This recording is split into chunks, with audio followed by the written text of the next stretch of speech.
ब्रह्मा ब्रह्म ब्रह्म विवर्धनः ब्रह्मविद्ब्राह्मणो ब्रह्मी ब्रह्मज्ञो ब्राह्मण प्रियः. కృష్ణావతారంలో అంతమందికి వరాలు ఇచ్చాడా? తనకి సంతానం లేకపోతే సంతానం కోసం కైలాసయాత్ర చేస్తాడా? చేసిందాకా ఉండి పరమశివుని అంశచేత జాంబవతికి పుట్టాడు సాంబుడు అన్నవాడు. దీంట్లో అంతరార్థం ఏమిటి? యాదవ కులమంతా నాశనం కావాలి మిగిలిన కులాలతో పాటుగా. మరి నాశనం చేయాల్సినవాడు లయకారకుడు. అందుకని లయకారకుడైన శివుని అంశతో ఉన్నటువంటి ఆ సాంబుడు ఆవిర్భవించాడు. ఇక్కడ ఏది చేసినా ఏ పని చేసినా కూడా దేవతలలో ఉండే విశేషాలని మనకి చూపించడానికి. అంచేత బ్రహ్మ వివర్ధన అంటే తపస్సు పెంచేవాడు, దానమును రక్షించేవాడు, యాగమును రక్షించేవాడు. అందుకని ఆయన బ్రహ్మ వివర్ధన.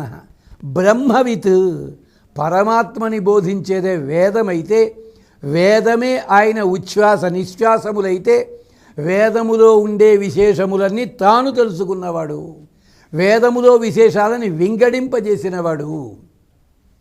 వేదంలో ఒక తమాషా వాక్యం ఉంది.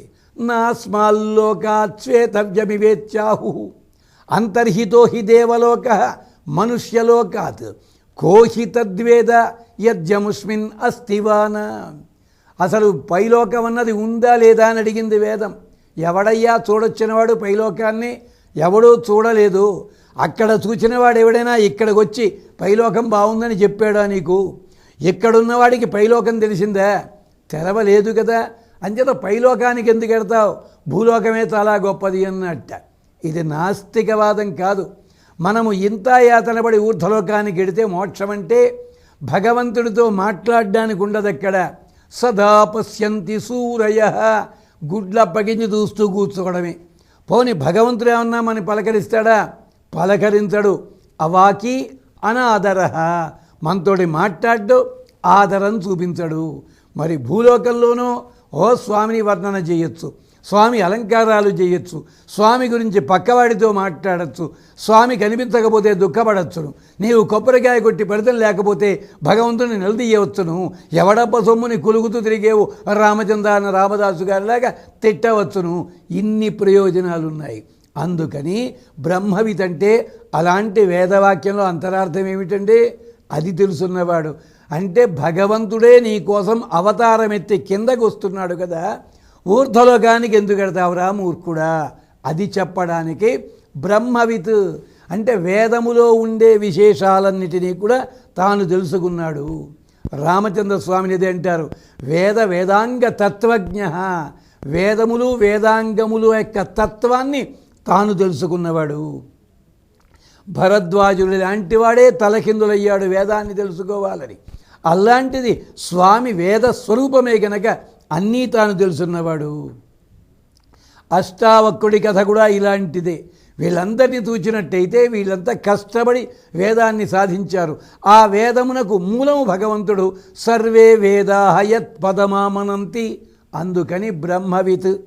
బ్రాహ్మణ ఓం బ్రాహ్మణాయ నమః అంటే వేదాన్ని ఉచ్చరించేవాడు, వేదోచ్చారణ చేత పవిత్రమైనవాడు, భగవంతుణ్ణి చేర్చగలిగినవాడు. అంటే వేద వ్యవస్థ నిలబెట్టడం కోసం తాను అవతారాలు ఎత్తి వచ్చాడని చెప్పుకున్నాం. అందుకని బ్రాహ్మణ. వామనావతారం ఎత్తి వచ్చిన, రామావతారంలో వచ్చిన, కృష్ణావతారంలో వచ్చిన ఎక్కడా యజ్ఞ భంగము చెయ్యలేదు. సాక్షాత్తుగా నేను బ్రహ్మ కొడుకునన్నటువంటి దక్ష ప్రజాపతే యజ్ఞ భంగం చేశాడు. ఎంచేత రుద్రాత్మకం కాని యాగం చేస్తాన్ని కూర్చున్నాడు. అంటే రుద్రుడు నాకు అక్కర్లేదు అంటే ఇదంతా విష్ణు బంధువులంతా సంతోషపడే యాగం అనుకున్నారా? విష్ణువే చెప్పాడు రుద్రుడు లేని యాగము నిరర్థకమవుతుంది, ఉండి తీరాలి, నీవు తప్పు చేస్తున్నావన్నాడు. అంచేత వీళ్ళందరూ కూడా బ్రహ్మమానసపుత్రుడయ్యుండి కూడా వేదాన్ని కాదన్న వాళ్ళు వీళ్ళందరూ కూడాను. కానీ ఆ వేదాన్ని కూడా ఒప్పుకునేలాగా వేదంలో ఉండే తత్వములని రక్షించడం కోసం తాను అవతారాలు ఎత్తి వచ్చాడు. అంచేతనే విశ్వామిత్రుడి యజ్ఞాన్ని కాపాడాడు.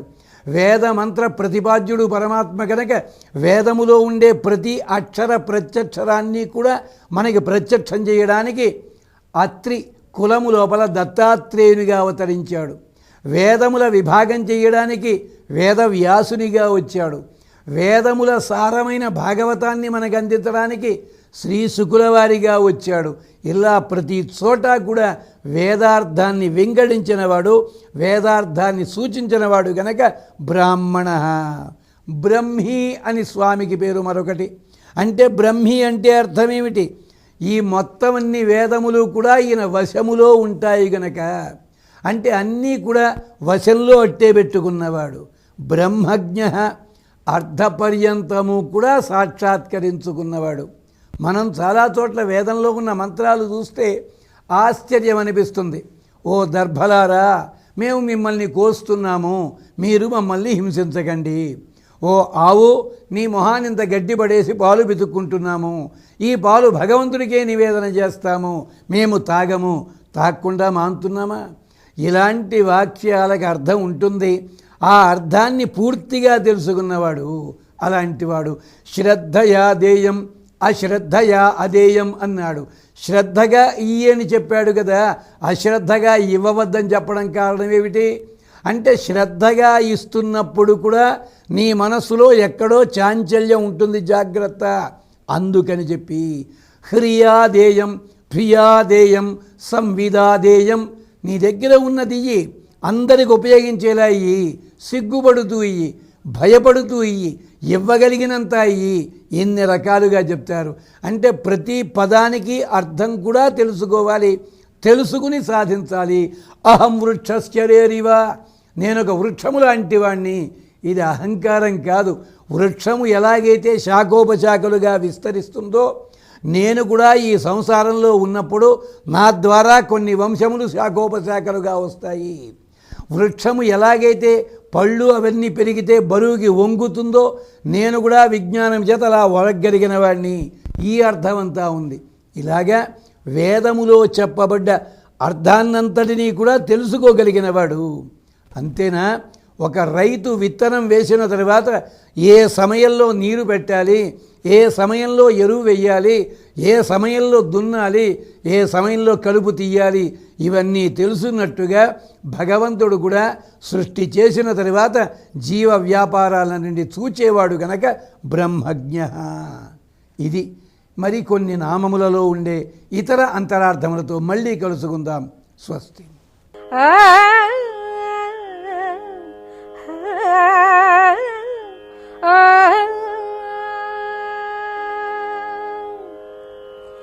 బ్రహ్మణ్యో బ్రహ్మకృత్ బ్రహ్మ బ్రహ్మ బ్రహ్మ వివర్ధనః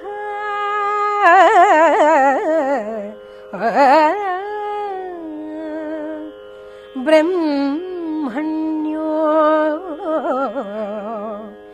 బ్రహ్మకృత్ బ్రహ్మ బ్రహ్మ బ్రహ్మ వివర్ధనః బ్రహ్మవిద్ బ్రాహ్మణో బ్రహ్మే బ్రహ్మజ్ఞో బ్రాహ్మణ ప్రియః బ్రహ్మవిద్ బ్రాహ్మణో బ్రహ్మీ బ్రహ్మజ్ఞో బ్రాహ్మణ ప్రియః.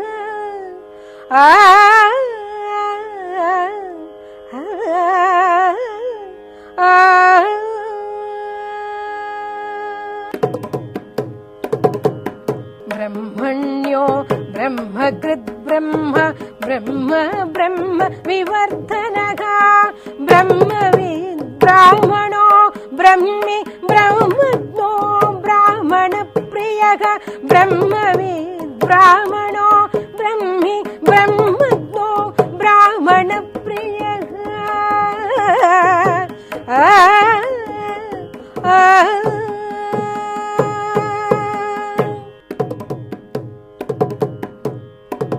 బ్రహ్మణ్యో బ్రహ్మకృత్ బ్రహ్మ బ్రహ్మ బ్రహ్మ వివర్ధనః ब्रह्मण्यो ब्रह्मकृद्ब्रह्म ब्रह्म ब्रह्म विवर्धनः ब्रह्मविद्ब्राह्मणो ब्रह्मी ब्रह्मज्ञो ब्राह्मणप्रियः ब्रह्मविद्ब्राह्मणो ब्रह्मी ब्रह्मज्ञो ब्राह्मणप्रियः